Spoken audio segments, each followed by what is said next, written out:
your phone back. Yeah, it It's sounds ready. good. Oh, it's okay. It's okay. It's all right. So, I just presented this seminar yesterday. So today I'm going to repeat some of these things I've already talked about. Instead of me babbling up front, do you have any topics that you want me to discuss instead of me going through the slides? Any questions in particular? Because I know this gentleman. What's your name? Jim Wood. Jim? Yes. Yeah, okay, Jim. You asked what's the catch. Well, that's always some catch here and there. I don't want to say nothing, is perfect. Okay, going back to the 2-1 buy down, because this is, I talk a lot about interest rate, the market. I know you heard a lot, today. I'm gonna skip all this. All right? We talk about the points. Did you talk about the points? No. I did not, I wrote mine. Okay, so let me go over the points, because a lot of times in today's market, when you call up a lender and say, hey, how do I lower my interest rates?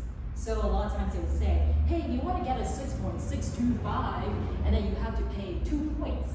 What does it really mean by the 2 points? I mean, agents don't answer that. Okay, let people answer. Okay, do you know what 2 points mean? Anybody? If you put up some money, they'll give you a lower rate. Okay, but how do you do the calculation? Anybody know? Okay. Well, I asked a long time ago, but the problem I found is that however they're doing it, it's a black box. They do their own calculation. It's not a black box, that's a formula. When I say 2 points, means it's 2 points out of your loan amount. Let's say you have a $1 million home, you put 20% down, your loan amount is We're not talking 800. basis points. We're this more than 1 basis point.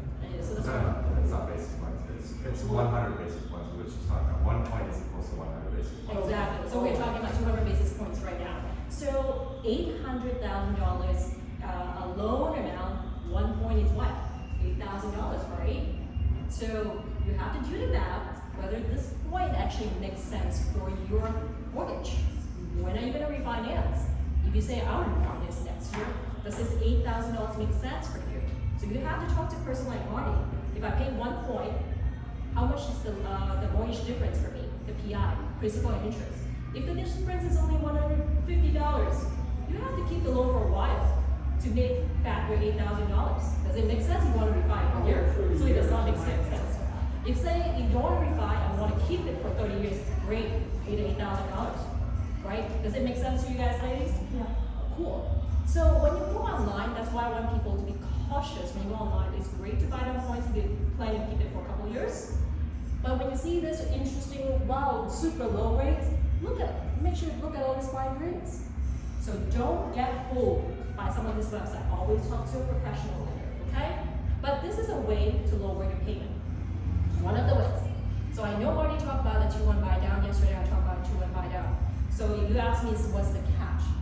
That's on the previous one. This is the same thing, 2-1 buy down. Because we talk about 3-2-1. I am very realistic because I personally make my client use a 2-1 before, not a 3-2-1. It's lucky for you to get a 3-2-1. I had to do a lot of education with the listing agent to persuade them 2-1 is good for the seller and good for my buyer. But a lot of them, seriously, a lot of listing agents do not know what a 2-1 buy down is. You have to persuade them. They always think that that's a catch for the seller too. So he already explained what 2-1 is, but in order for you to get the same, let's say you're, if you are not getting the 2-1 buy down, let's say $1 million home at 7.5 interest rate, your monthly PI is $5,500. That looks like a huge number. With a 5.5 interest rate, it's $4,500. That's $1,000 different here. But if you want to get the same PI, you have to reduce your price to $849,000. So 2-1 buy down actually works for buyer, but I'm going to go into the but. That's always a catch. That's his calculator. Okay, the catch is this is the city of Los Angeles. I serve mostly Los Angeles, some part of the Inland Empire. In Los Angeles, it's very hard sometimes to convince seller to give you a 2-1 or 3-2-1 buy down because lack of inventory. Like my client right now put an offer in. I asked for a 2-1 buy down. Guess what? He says the listing agent said I have 5 offers above asking. So what do you want? You have to pay above asking to get the 2-1 buy down. Does it make sense at the end? Because the next catch is, does it appraise after you offer above asking? Right? So that's the catch. Does it appraise? So it's great that I lump the 2-1 buy down amount. Let's say I want to get a 2-1. Oops. I need a $19,000 from the seller. Let's say the property is $1 million. I have to lump another $20,000 into it to get a 2-1. So, but would it appraise at that time? But a lot of my clients here, you're not millionaires. They usually buy first starter home, like $600,000 property. Add another $20,000 to it. Sometimes some location may not make sense. So that's the catch. Okay? And How does exactly the seller pay these buy downs? Is it like once a year? no, it's not once a year. Like he says, after closing, because in the purchase agreement, how do we do it? We will actually put it in the purchase agreement. Seller to credit $19,000, or just make it simple, $20,000 in the purchase agreement towards points interest buy down. You know, you put it in the purchase agreement. So, and then at closing, so that $20,000 will go into an escrow. Escrow is not your escrow that closes it for you. That escrow is the loan, the one that's servicing the loan. So you put the $20,000 in there every month, like Marty says. They would actually subsidize this kind of monthly subsidy to cover the difference. So That's what ones on the, I think you want cash release, they pay it once. they Yes, pay they pay once. once. Yeah, They it's all- only They pay do pay once. once. Once at close of escrow. That's all they do. It's not every month. I don't need the seller to wire the money or whatever. It's not very complicated. I close of escrow one time into the escrow account. That's it. Okay? But And then it gets buyer, out of there yeah. incrementally monthly. What do you mean? So though? to the loan, to pay the fees, Yeah. as the buyer pays for the money. It's correct. And then I believe in the notes, I've seen the notes for Armin, and it will tell you the full amount without the buy down is X, you know, this is the full PI that you have to pay, but then you have a different paperwork, you talk about the subsidy amount for first year, your monthly payment, you have to wire such to the loan servicing company. So I've seen the paperwork before, so it's very straightforward. If you have more questions about 2-1 buy down, we can further discuss how it really works. I think you have it down there, Cindy, just to explain it, if you go back up for a second, the seller pays $19,000, you scroll down a little bit more, $19,000 one time. Right. And then the first year, every month, they deduct of that $19,000, $1,051 out of that account, and Right. they give it to the lender, Yes. plus your payment, it makes it one payment. So Correct. It becomes full at that point. Correct, that's how it works. So, did anybody talk about down payment assistance today? Okay, this program, they announce it, but it's not out yet. This program goes really, really fast. So what I recommend you to do is get pre-approved with a person like Marty. Once it's ready, you can jump onto it. But do you think that this program will launch next year instead of end of this year? Because it's already October. So this 20% back. They're saying that this year, but they're saying that this year. Yeah, They're saying that 2020, they're more likely to be this year. So we suspect it's gonna be next year. But this is a program that would give you 20% down payment assistance, but that's always a but, right? You have to share your equity. Share your equity. And that's it, you know, let's say a property you bought it at 600, 2 years down the road, you're probably worth, you know, 700. You have $100,000 equity there. What do? You have to share it back to this person. You have to share the Who is this person? Yeah. Is it a bank? It's this is a CalPAPA program, so it depends on your income bracket. If you are at the higher threshold income, you have to share 20% equity back. So I would. Yes, that's correct. Is this if you sell the home? When you sell the home, that's Or correct. if you never sell? Oh, you never sell the home, then you accumulate. But some days you still have to pay back. Is that right? It's kind of a delay in paying back.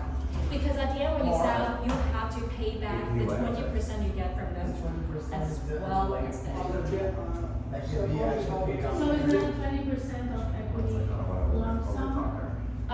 When you sell, yes. So, okay, so let's say I got $100,000. Yep, I showed you an example. 20% down payment, and I sell and it's underwater, and now 20% of the equity, I know, I'll find that out. It's 50%, does that mean I still 100,000 or is it 50,000? This is a good question that someone asked me yesterday. If it's underwater, I actually do not know what is gonna happen, to be honest There's with no you. appreciation, there's nothing you're paying back at that point. Yeah, there's no appreciation, but then technically I still owe the 20% You down still payment. have it, yeah, you still have it. down Yes. payment. So I still owe 100,000 regardless of the equity amount. Yeah, but then the down payment systems, the 20% they're in second position.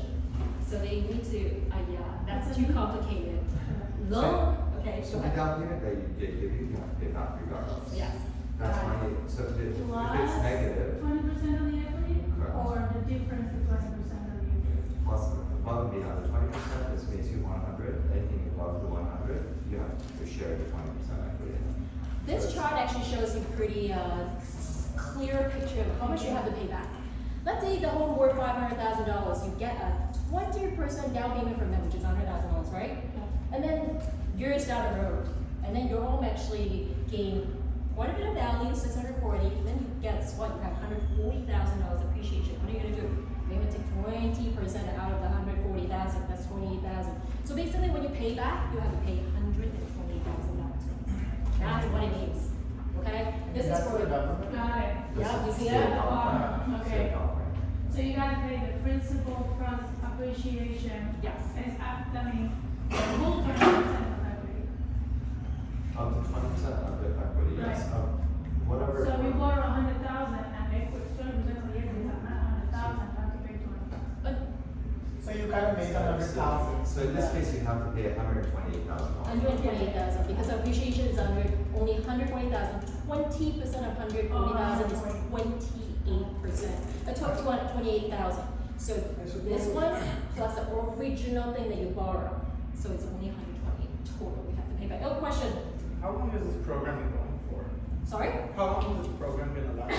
Until the money's used. Yes, you only have 200 million, right? About a week, we had a week. Last time was 2 weeks, right? Was it last for 2 weeks?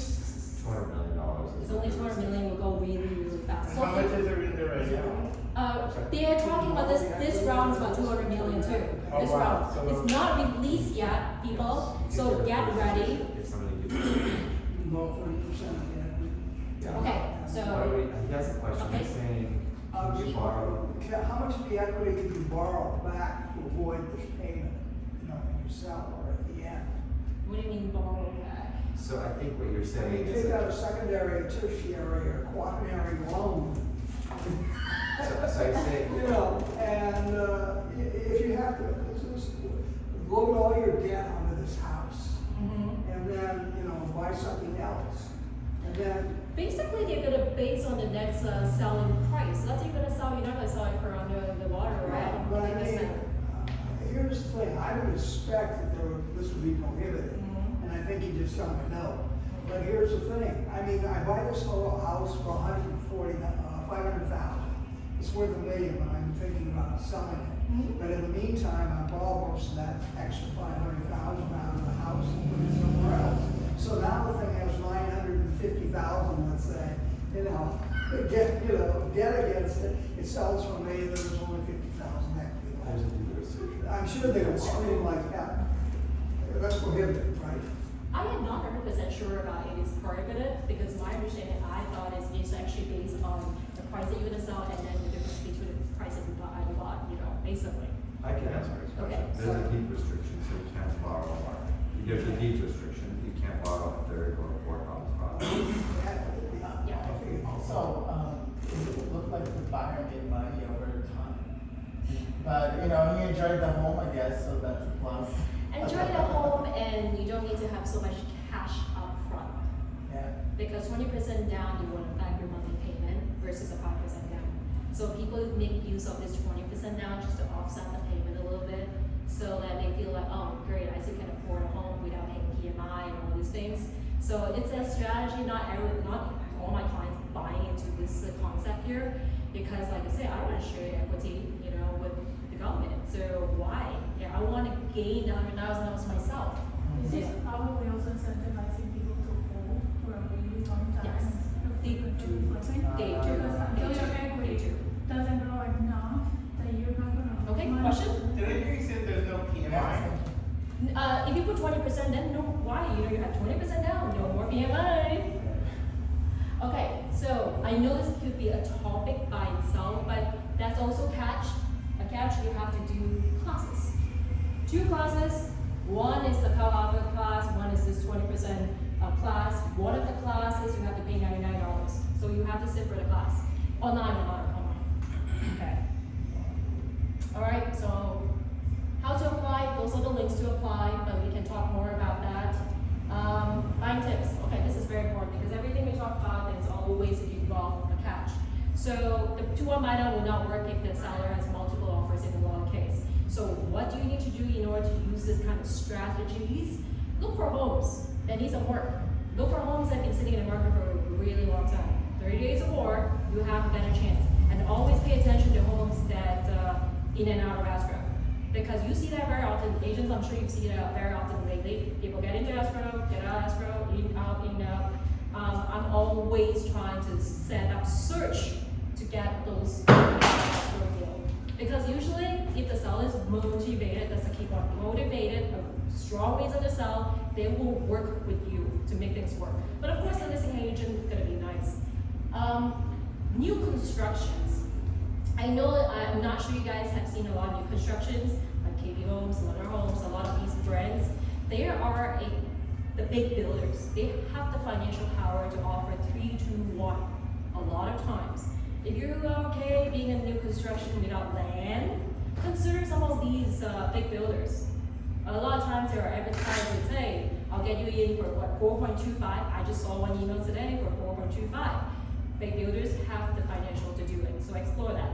I know it sounds crazy, save up money, because I'm not sure any of the people talk about money, but cash is still very important. I'm not saying that you're going in with cash, but the more money you have, I know it sounds great, there's some low down payment programs, 5%, 3.5%, but in Los Angeles it's still very competitive. You have multiple ways to get more money. Sometimes you can ask help from your loved ones. So if you could strengthen your financial position a little bit more, I'm sure Marty can explain who can give you gift funds. Because I know you have all these 5% conventional loan, but sometimes I don't know why Los Angeles, when they look at your financial, oh, you only have that little cash in your bank statement. What if things happen? Are you gonna back out of the deal? Show more money is always the key. So it's not something shameful. We do give, a lot of my clients use gift funds a lot. And the last thing is don't buy homes based on emotion. Because a lot of times people say, hey, I have to have this requirements. You have to have this big, how many bed counts, that many car garages. But sometimes look at the math first. And sometimes you can sacrifice, compromise a little bit right now and think of the bigger future, bigger pictures in the future. That's what I want you to do. Consider some up and coming locations. I know it may not look pretty right now. Where do you guys live right now? Lower Canyon. Lower Canyon, what about you? Santa Monica. All right, wonderful locations, but they're not cheap. And you want to gain equity, appreciation, look for some up and coming location. Yesterday in my seminar, we talked about some of these up and coming locations.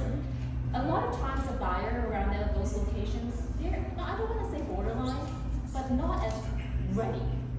You may have an opportunity if you are really ready in those locations, just to let you know. Consider that. But from the emotional female standpoint, it's like, oh, that looks ugly. Buy something that needs work. You don't want to buy the prettiest house, in the ugliest neighborhood, right? You want to buy an ugly house in the nicest neighborhood. But unfortunately, Los Angeles, you have to think a little bit differently. Buy a decent house in an up and coming locations. It will give you more gain down the road. So I have clients that bought a house like 2 years ago, wanted it at $600,000. Now it looks like $200,000 for writing in appreciation. But of course, you have to put in some work into it. Okay? Any questions? I don't want to babble here. Ask me questions. Is that 2-1 buy down you want to know? or the down payment assistance you wanna ask? What's the, I guess what's the amount of information that you're required to provide about your income, et cetera, when you are applying for a loan? The reason I'm asking is, let's say you have, I don't know, $100,000. You don't wanna put the entire amount towards the loan because you wanna leave a little bit for whatever. How do you think about that breakdown? Now, to qualify to a loan, your question is, how much information I need to provide to pre-approve, correct? Right. I would say provide everything you could to pre-approve. Because I know some people say, I don't want to share all the information. I have one client, because maybe he's European, he felt like you're invading my privacy by providing everything I have. It's just too much information even in his mind. So I would say, Sorry, otherwise the way I'm thinking about it is collateral they might wanna come after for whatever reason. That's how I'm thinking about it. I don't quite get, whatever reasons, is that a reason you're not, it's because I know a lot of people don't pay a lot of taxes. Like, They should don't I want to try show to a lot follow of. and have an LLC, et cetera, and just so that there's just an amount that is corralled into the investment? It's a question. Am I making sense? The question is, are you saying you're allocated some amount for purchase and you want to trade more than that? Is that what you're saying? Right. I'm gonna go with what Cindy said, is always to show, your PFS, which is your personal financial statements, for us to be able to see the big picture, because a lender that's knowledgeable might give you other options, that might be benefiting you, just to give them a certain amount only. They might say you only qualify for this, but you're like, in your head, you're like, I've got $1 million sitting in the bank, why am I getting this crazy rate? Because we haven't seen it, right? So you might want to disclose all that information. A good lender is gonna say, I don't need this, you don't need all this. That's correct. Show everything. I know I have a client that did not willing to show everything, and then he got frustrated when he says, came back with the rate, it's a little bit higher because they're trying to go for a double loan. And then I was saying, you had to show everything. And then do you have hesitations or I would say, talk to multiple lenders before you submit everything, because people feel very naked when they submit everything to someone. Do a soft pull, and talk to the lenders first, all the lenders, and then you must feel comfortable working with someone and show it. Because that client of mine, after he submitted everything, he felt like, oh, can you, it's like, after the credit pull, it's like, shoot, you know everything about me, and then I felt like my credit got dinged, and can you pull back cancel the credit report? It's like, no, it's a process that everybody must go through. I know a lot of people feel very reluctant when it comes to this step, but Marty and his team are very professionals. They're not gonna sell your data. That was a topic that came up to me. Cindy, are you gonna sell my data? What happened? So those are the things that people are afraid of.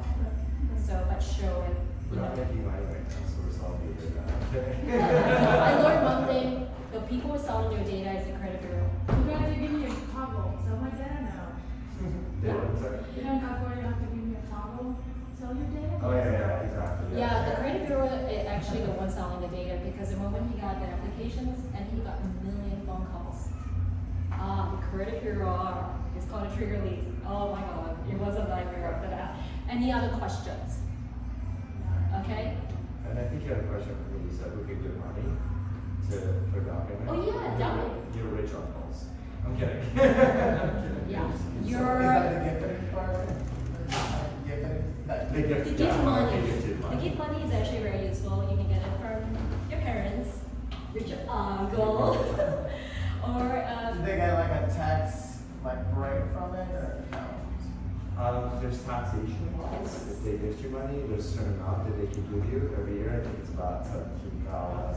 Is that what it is? I'm not sure. Yeah, so it's $17,000. it was 15, now I think 17, right? Yes, 16, 8. It's not a Yeah. lot. Not a lot, but still every penny counts. Anything you want to know? Okay, go ahead. Ask questions. This is a letter. Everyone is so Let's cool. say- Like, everyone's asking really engaged questions, which is so cool. Yeah. Let's say you have a lump sum. How to think about what percentage you should think about for everything. So let's say you have a lump sum, but you probably not all that can go to down payment because you just want to think about closing costs and these are. Correct. Closing costs right now, depending on you about paying for the points. Remember the first slide we talked about paying the points. I would say give yourself about 2%. 2%. 2% of closing costs, because if you buying down points and then it will cost you some money. So everything is money. If you have the 20% down, pay the 20% down so you can work EMI, but if you don't, you don't. But I would say leave room for yourself, don't be house poor, because every time you get into your home, I'm sure you have something that you want to fix, something that you want to buy. I don't want you to feel like after I throw in my entire saving $100,000 into the house, I left with nothing. You will feel very insecure and you feel like this is a wrong decision. Why did I buy a house and feel so poor after that? So really, because when I bought my townhome here, I did not put 20% too. I put 15 and then I need room for renovation. I spent quite a bit for renovation, okay? And then the agent literally asked me, you have the money, why don't you put 20% down? Because there's always reason why they always want more down payment. Am I over the time? Or it doesn't matter, I'm the last You are, one? but you started earlier. Oh, okay. Yeah. So You're fine. I did not put 20%. I told the agent because I want to have money for renovation. I want to buy stuff. I don't want to feel poor. I need to have a padding.